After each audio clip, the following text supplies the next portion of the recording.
heard someone mention that 2012 is going to be the year of the woman. A woman's vote is going to change what happens.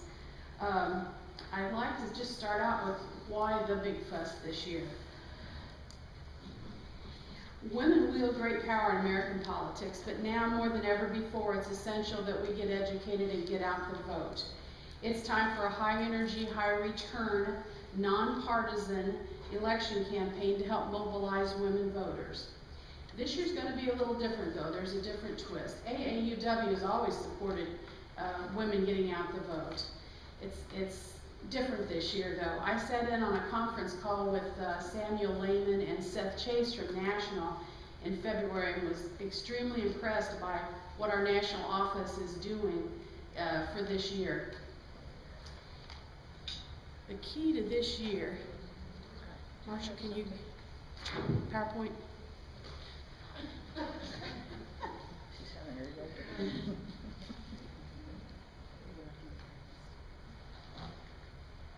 Okay, next. The last line there. Okay, I'm ready for the next one. Especially the young millennial women. We have a few millennial women with us, but are the rest of you familiar with that term? No. Millennial women are those ages 18 to 31. And AAUW Nationals focusing not just on the 18-year-olds or the young college students, but that kind of middle group. The ones who may have voted back in 2008 but who didn't vote in 2010, or who may have never voted before. Now, millennials are males and females in this age group. They're not Gen Xers or Gen Yers, they're kind of millennials, and they have a different set of values, and we need to help capture that. Here's the interesting thing that I learned that surprised me, because I've given talks before on baby boomers and the impact of the baby boomer generation on all of us, but the millennial group is as big as the baby boomer generation. And coming on down the pike, just as we've had an impact on advertising, look at the Oil of Olay commercials, look at the Viagra guy driving his 60s muscle car. I'm visioning the millennial women in 20 or 30 years still tattooed and pierced and fighting the fight. Where's April? Can I get an amen from April?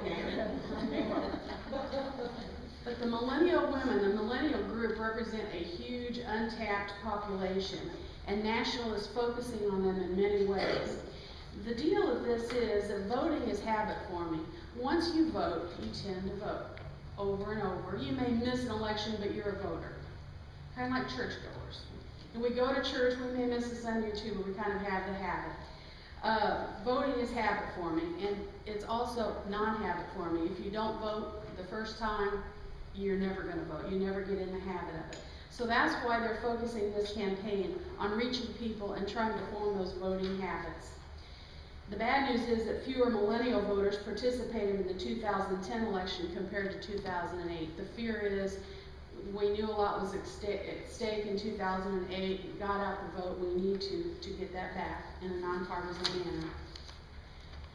Millennials, by engaging with them, AAUW as an organization has the opportunity to support an enormous generation of young women from now forward, establishing lifelong voting habits, and also in strengthening their voice in this year's election. AAUW has an unprecedented effort. As I said, and Pat, you would support me in this, we've always been interested in getting people out to vote. We've always had the woman vote, her votes, and the voter manual. But this year, they're actually hiring staff and putting feet on the ground in different states.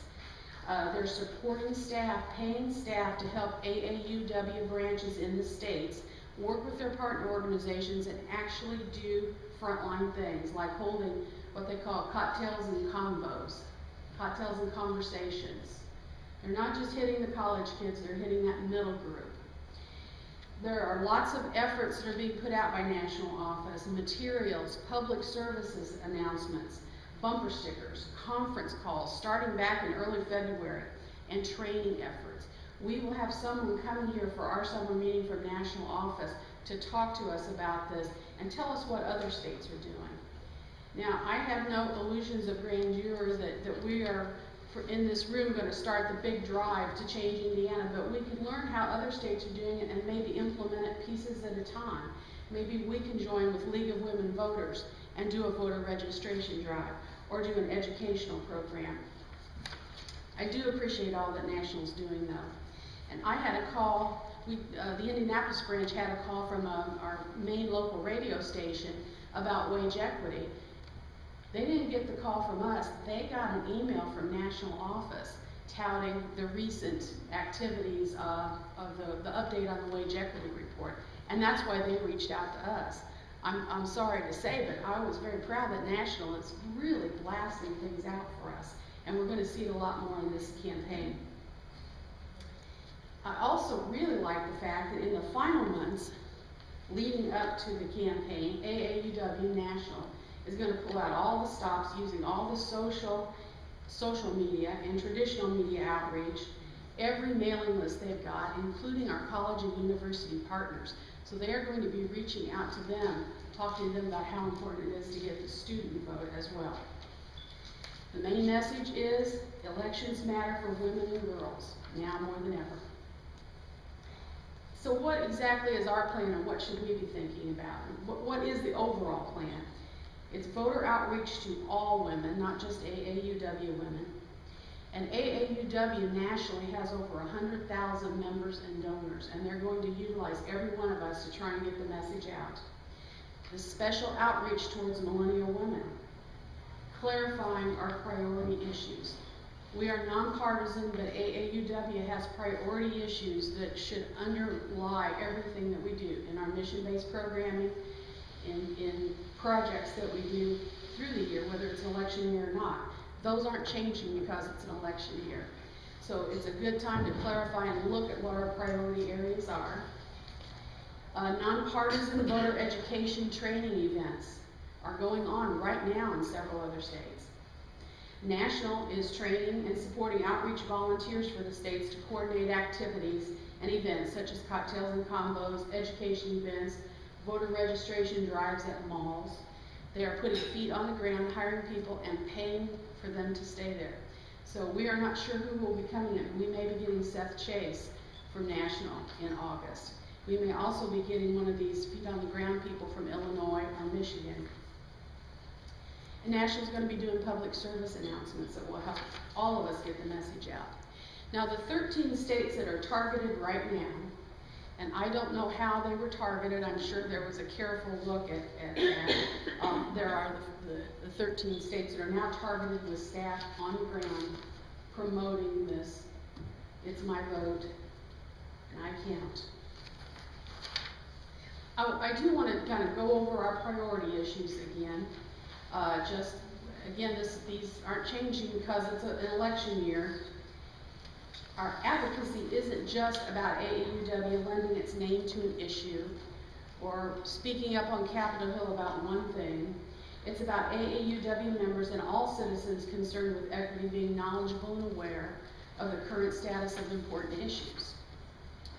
Our 4 priority issues are civil rights, economic security, education, and Title IX, not only in sports, but in gender equity on campus, including sexual harassment. Now, these priority areas are outlined fully in a document, and I printed this off. It's out on the front table. That's our full public priority issues guide that explains our position on each one of them. But I wanted to just outline briefly what they are, and to explain that these aren't just developed by some people sitting in Washington, D.C. in national office. The way they develop our public priority areas is from public policy directors from the states all over. There are continual conference calls going on. There are surveys. There are direct questions when, like, I've been called as public policy director. How does Indiana, what's going on in Indiana here? What do you feel are important? What do your branches feel are important? So all this is combined and put together nationally. The priority areas for civil rights, and I won't read those to you. You can see that these. And they're fully outlined, and our position on Social Security is outlined as well in that document at the front table if you're interested. Education, Title IX law, And by the way, Indiana, LAF is representing someone right now from Ball State University, is that right? Yes. Does anybody want to tell us real quickly what that's about? Okay, I'll mention it now. It's Bull v. Ball State University, and I think it's Kathy Bull, former, or maybe she's the current tennis girls, women's tennis. Former. She's former. Actually, do you want to tell about that? I don't know. Yeah, I'll just say very little, because I understand Ball State alumni here, and it's a very fine university, and the gist of her complaint was that she was discriminated against, as were a number of other women coaches on the Ball State faculty. And when she did make a complaint or did say something, she was retaliated against, and she felt that they were grave infringements of Title IX. And so AAUW has invested some money into this. This has been brought on as a new key support, and they really are not just in academia but in the workplace. So these are examples of alleged violations of workplace discrimination based on gender. And so we will see what happens with Kathy Bull.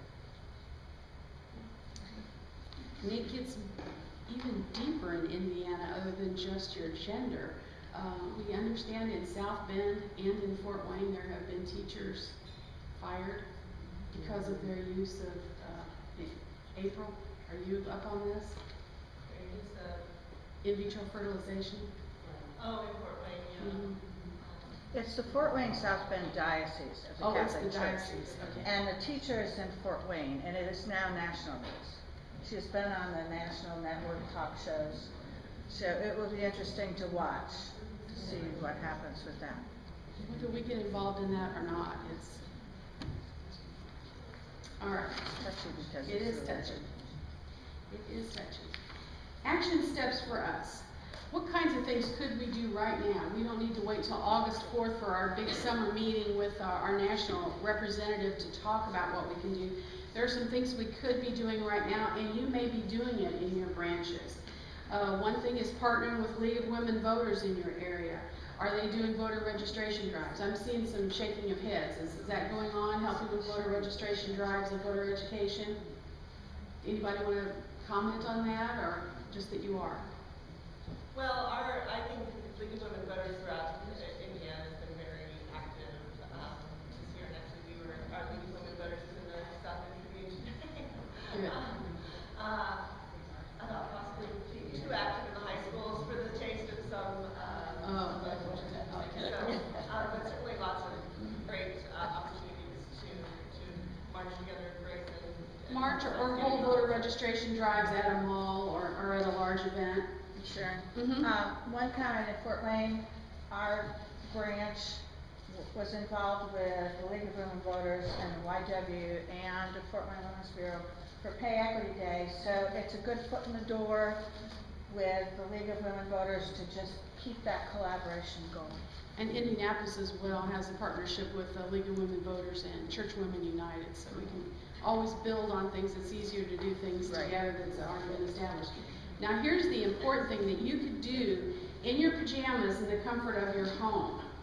If you have a neighbor who's not registered, if you have a grandchild perhaps who's turning 18 this year or 19 or 20 who's never voted, you can actually help them get registered to vote on your computer at home through AAUW.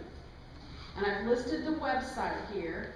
You can go in there, you can choose Indiana, and Indiana laws are followed. Each state is done differently. I think this is wonderful that they've done this. So they can actually register to vote online through AAUW in Indiana. The AAUW website for all of this interesting stuff that I'm talking about, yes? I would just like to put in a plug for the primary election, because so often people go to the polls at the beginning of November and say, no, there's nobody to vote for. But the primary election to me is actually more important than the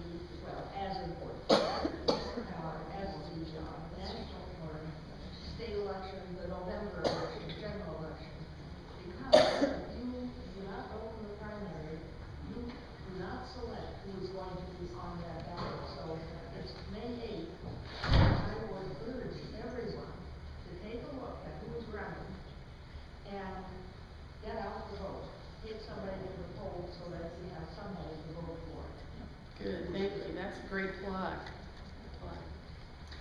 The information is not under aauw.org. Since this is an AAUW Action Fund initiative, you have to go to a little bit different website. So I've got on the last one there, that's the website to register to vote. If you go to the next slide, that will give you the overview of all of the activities, and they have downloadable logos. If you wanted to print one off and stick it in your car, like a paper bumper sticker on the window, all kinds of information to download for PowerPoints or for signs. It's just a really great thing, and we should be proud of our national organization for doing such a good job. I'm not just trying to get a plug in with Patricia. I really think that they've done a very good job. Okay, that's about all I have. Thank you so much. Sharon.